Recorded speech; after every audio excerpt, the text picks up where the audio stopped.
Je vais regarder maintenant la deuxième, un élément intéressant qui m'a beaucoup servi dans les conceptions de projets sur des réseaux existants, qui étaient des réseaux indépendants. Et j'ai eu au moins 2 cas en Alsace où j'ai travaillé sur des réseaux où la vanne d'interconnexion ici n'existait pas.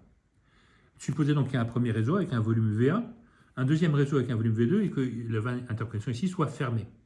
Donc je décide d'interconnecter. Donc en l'occurrence, sur un des réseaux, on a dû mettre 20 mètres de tuyaux, vous voyez, qu'on a mis en gros diamètre en inox. Le client a dit, on ne va pas lésiner. Et on a mis une très belle vanne d'interconnexion et on l'a ouverte. Et ce qui s'est passé, c'est que ça s'est passé pour les 2 réseaux en Alsace. Dans un cas, c'était à Strasbourg, l'autre cas, c'était à Obernai.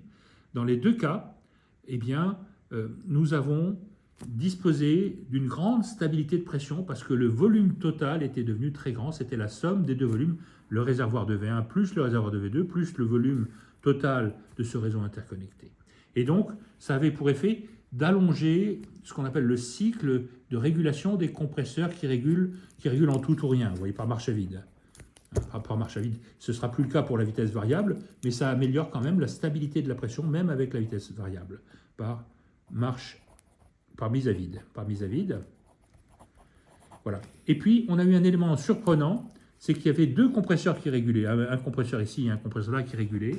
Et dans un des cas, on arrêtait un seul compresseur. Dans l'autre cas, on arrêtait 2 petits compresseurs. Voilà, il y avait plus de compresseurs, il y avait 3-4 compresseurs dans une des centrales.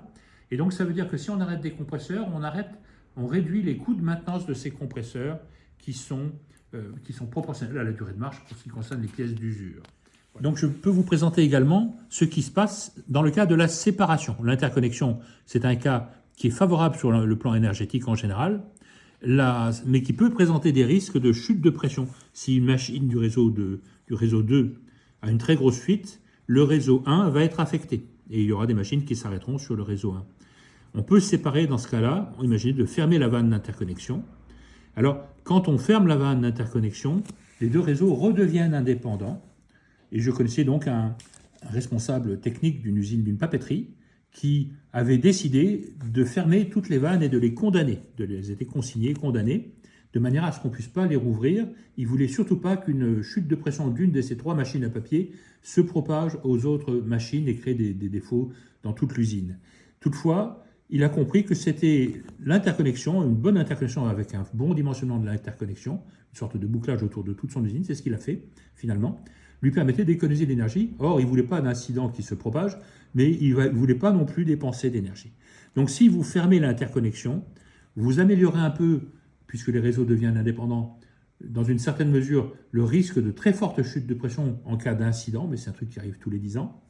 Et par contre, vous perdez l'avantage d'avoir un gros volume, qui est aussi une stabilité de pression. Vous avez un cycle de compresseur qui régule par mise à vide qui est plus court, et ça c'est très défavorable, c'est ce qu'on appelle les courts cycles.